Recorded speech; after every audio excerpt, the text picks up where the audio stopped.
கிருஷ்ணர் கதையின் தொடர்ச்சியாக கம்சன் கிருஷ்ணனை கொல்வதற்கான ஏற்பாடுகளை முடித்துவிட்டான். மிகப்பெரிய மல்யுத்தத்துக்கு ஏற்பாடு செய்து சிறந்த வீரர்கள் கலந்து கொள்ள அழைப்பு விடுத்தான்.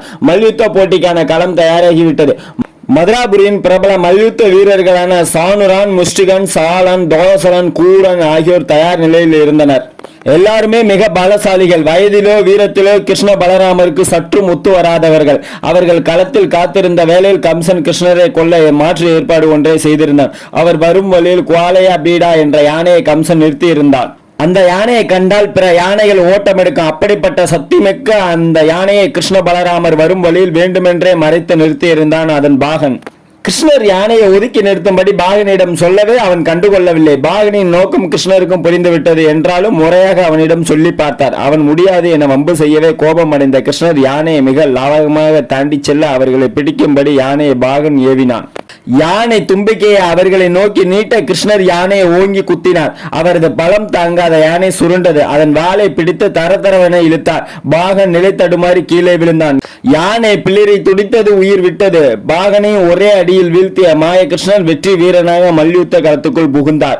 அவர்கள் வருவதற்குள் முன்னால் ஓடிச் சென்ற வீரன் ஒருவன் கம்சனிடம் யானை கொல்லப்பட்ட விபரத்தை சொல்லிவிட்டான். கூட்டத்தினருக்கும் விஷயம் தெரிந்துவிட்டது. அந்த மாவீரர்கள் அரங்கில் நுழையவும் ஒவ்வொருவரும் கிருஷ்ணரை தரிசிக்கும் பாக்கியம் கிடைத்தது பற்றி மகிழ்ச்சி அடைந்தனர். பார்வையாளர்கள் வரிசைக்கு கிருஷ்ணரும் பலராமனும் சென்றனர். அப்போது சானுரான், கிருஷ்ணா பலராமா, ஏன் ஒதுங்கி நிற்கிறீர்கள்? போட்டியில் நீங்கள் பங்கேற்கவில்லையா என்றான். கிருஷ்ணர் அவனிடம், சானுரா, இங்கே பலத்திலும் வீரத்திலும் அனுபவத்திலும் சிறந்த வீரர்கள் இருக்கிறார்கள். நீங்கள் ஒருவருக்கொருவர் மோதினால்தான் போட்டி சுவாரஸ்யமாக இருக்கும். நாங்கள் சிறுவர்கள். எங்களோடு நீங்கள் மோதினால் பார்ப்பவர்களுக்கு ரசனை இருக்காது. மேலும் அது நியாயமும் அல்ல என்றார் கிருஷ்ணா. நீங்கள் குவாலையா பீடா யானையை கொன்றவர்கள் என்ற தகவல் எங்களுக்கு நீங்கள் வரும் முன்பே கிடைத்துவிட்டது. அதை விடவா நாங்கள் பலசாலிகள்? அதனால் நீங்கள் எங்களோடு மோதலாம், வாருங்கள் என்றான். கிருஷ்ணர் சானுரானையும் பலராமர் முஷ்டியனையும் எதிர்த்து யுத்தம் செய்தனர். அவர்களது அடிய அந்த மல்லர்களால் தாங்க முடியாம குக்குரலிட்டு இருந்தனர். அடுத்து மற்ற மல்லர்கள் சிலர் களமிறங்க அவர்களும் கொல்லப்பட்டார்கள். இதை கண்ட மற்ற மல்லர்கள் களத்தில் இருந்து தப்பி ஓடிவிட்டனர். மக்கள் கைதட்டி மகிழ்ந்தனர். கம்சன் அதிர்ந்து போனான். கிருஷ்ண பலராமரை பாராட்ட மனமில்லாது மட்டுமின்றி, வீரர்களே, இந்த கிருஷ்ணரையும் பலராமரை மதுராபுரியை விட்டு விரட்டி அடிங்கள். இவர்களது தந்தை நந்தகோபன், தாய் அசோதா, வஞ்சகம் புரிந்த வாசுதேவர், இவர்களுக்கு ஆதரவளித்த எனது தந்தை உக்கரசேனன் உட்பட அனைவரையும் கொல்லப்பட வேண்டும் என ஆணையிட்டான். கிருஷ்ணருக்கோ மகா கோபம். சற்றும் நியாயமின்றி நடந்த அந்த கொடியவன் மீது பாய்ந்தார். அவனது கிரீடத்தை தட்டிவிட்டார். அவனது தலைமுடியை பிடித்து இழுத்தார். ஆசனத்தில் இருந்து சரிந்து விழுந்த அவனை இழுத்து வந்தார். மல்யுத்த களத்தில் அவனை கொண்டு வந்து கீழே தள்ளினார். மார்பின் மீது ஏறி அமர்ந்தார். கம்சனுக்கு மூச்சு முட்டியது. ஒரே குத்தில் அவன் உயிரை விட்டான். அவனது உயிர் வைகுண்டத்தை அடைந்தது. கம்சன் கொடுமைக்காரனாயினும் சதா சர்வ காலமும் கிருஷ்ணரை நினைத்தவன் அவன். அவரால் தனக்கு மரணம் ஏற்படுமா என பயந்து கொண்டே சிந்தித்தவன். வைகுண்டத்தில் அவனுக்கு ஷார்பியா சொரூபம் கிடைத்தது. இந்த சொல்லுக்கு நாராயணன் போலவே உருவமெடுத்தல் என்பது பொருள். வைகுண்டத்தில் இருப்பவர்கள் நாராயணனை வணங்கி நாராயண வடிவத்தை பெறுவார்களாம். அந்த வடிவத்தை கருணை கடலான நாராயணன் கம்சனுக்கு அளித்தருளினாள்.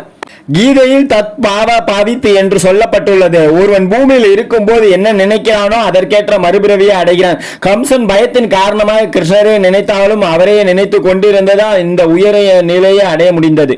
கம்சனுக்கு கங்கர் என்பவர் உள்ளிட்டு 8 சகோதரர்கள் இருந்தனர். கிருஷ்ணரால் அவன் கொல்லப்பட்டதை அறிந்ததும் ஆத்திரமடைந்தனர். அவர்கள் கிருஷ்ணரை பழிவாங்க விரைந்து புறப்பட்டனர். தாய்மாமனை கொல்வதை வேதம் அனுமதிக்கவில்லை. ஆனால் கம்சனை கொல்ல வேண்டிய நிர்பந்தம் கிருஷ்ணருக்கு ஏற்பட்டது.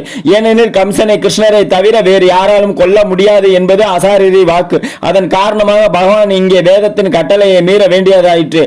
சரி, இது அனுமதிக்கப்பட்ட ஒன்றானால் இப்போது தன்னை தாக்க வரும் மற்ற தாய்மாமன்களை என்ன செய்வது?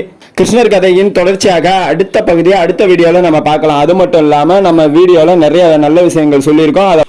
அதை வாழ்க்கையில பயன்படுத்தி உங்களையும் உங்க குடும்பத்தையும் மகிழ்ச்சியா வச்சு நீங்க நல்லபடியா வாழ்ந்துவாங்க என்பதோட இந்த வீடியோ முடிச்சுக்கிறேன். DTGS கோவிந்தராஜா யூடியூப் சேனல் பிடிச்சிருந்தா லைக் பண்ணுங்க, ஷேர் பண்ணுங்க, கமெண்ட் பண்ணுங்க. தேங்க்ஸ் ஃபார் வாட்சிங்.